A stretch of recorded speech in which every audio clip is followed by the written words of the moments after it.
এই ঘটনা দেখে নিশ্চয়ই ডক্টর ইউনূস নাখুশ হয়েছেন জামাতের আমিরের উপর।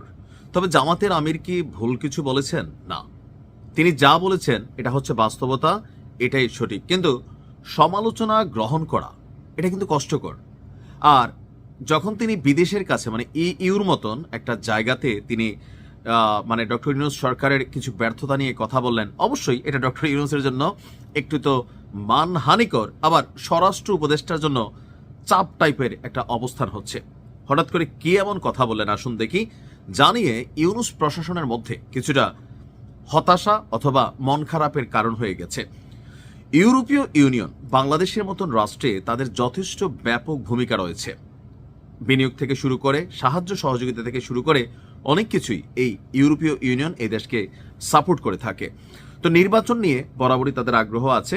তো ইউরোপীয় ইউনিয়নের নির্বাচন পর্যবেক্ষণ করার জন্য একটা টিম আসছে, নির্বাচন পর্যবেক্ষক টিম। তো সেই দলের সাথে একটা মিটিং হয়েছে জামাত ইসলামের আমিরের, যে তারা জিজ্ঞেস করছে কেমন বুঝতেছেন যে নির্বাচনের লেভেল প্লেয়িং ফিল্ড অথবা নিরাপত্তা সিস্টেম কেমন অবস্থা। তো জামাতের আমির এ নিয়ে উদ্বেগ প্রকাশ করেছেন ইউরোপীয় ইউনিয়নের নির্বাচন পর্যবেক্ষক দলের কাছে।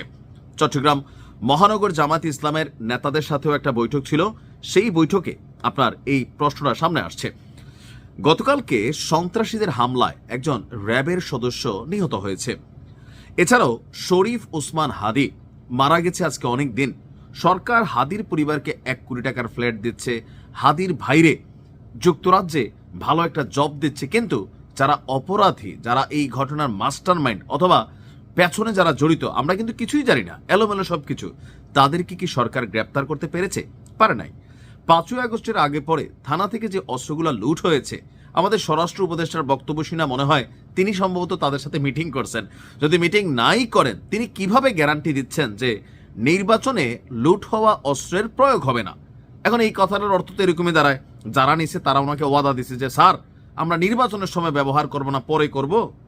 যদি এরকমই না হয় তাহলে তিনি কিভাবে গ্যারান্টি দিচ্ছেন যেখানে রাষ্ট্রের আইন শৃঙ্খলার অবস্থা অনেক জায়গায় ভঙ্গুর? এগুলো কিন্তু উদ্বেগের কারণ, এই বিষয়গুলো কিন্তু আলোচনায় আসছে। তারা বলছেন যে জামাতের নেতা নজরুল ইসলাম, যিনি চট্টগ্রাম জেলা জামাতের আমির আছেন, তিনি বললেন যে ইনসাফ ভিত্তিক বাংলাদেশ গড়ার সংগ্রামে প্রতীক শহীদ শরীফ ওসমান বিন হাদির হত্যাকারীরা এখনো গ্রেপ্তার না হওয়ায় জনমনে ক্ষোভ এবং উৎকণ্ঠা বিরাজ করছে। ফ্যাসিস্ট সরকারের আমলে পরিকল্পিত সন্ত্রাস সৃষ্টি করে এই হত্যাকাণ্ড ধামাচাপা দেওয়ার অপচেষ্টা চলছে।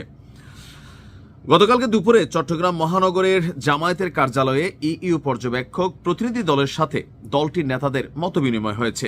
এখানে অনেক গুরুত্বপূর্ণ ব্যক্তিরা জামাতের পক্ষ থেকে ছিলেন। এমনকি অবৈধ অস্ত্র উদ্ধার, জামিনে বের হওয়া বড় বড় শীর্ষ সন্ত্রাসী যারা আছে তাদেরকে গ্রেপ্তার এবং সামগ্রিক জননিরাপত্তা এগুলা নিশ্চিত করার পক্ষে মতামত তারা তুলে ধরেছে। যে নির্বাচনের আগে প্রকৃত লেভেল প্লেয়িং ফিল্ড তৈরির মাধ্যমে নির্বাচন ব্যবস্থার স্বচ্ছতা সরকারকে নিশ্চিত করতে হবে।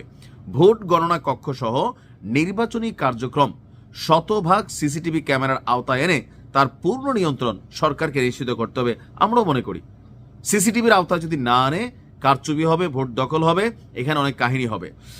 জামাত ইসলামীর বিভিন্ন বক্তব্য এখানে দিয়েছেন। তো ইউরোপীয় ইউনিয়নের যে নির্বাচনী পর্যবেক্ষক টিম আছে, এদের মধ্যে যিনি একজন আছেন মলাদেন কবুশেভিচ, তার নেতৃত্বে এখানে আরো অনেকে ছিলেন। তো তারা বলছেন যে এই বিষয়গুলো তারা নোট করেছেন, হয়তো এগুলো নিয়ে তারা তাদের যে রাষ্ট্র বা যে টিম আছে সেখানে তারা তাদের আপনার মতামত তুলে ধরবেন। তো আমরাও মনে করি এত বছর পর একটা নির্বাচন হচ্ছে, এটা হওয়া উচিত টোটালি যেন কোনো রকম ভয় ভীতিহীন, মানুষের উপস্থিতি যেন সরকার সর্বোচ্চ করতে পারে এবং কারো পক্ষে না গিয়ে যেটা সুষ্ঠু নির্বাচনের জন্য দরকার সেই অবস্থান সরকারে থাকবে। ভালো থাকুন, আসসালামু আলাইকুম।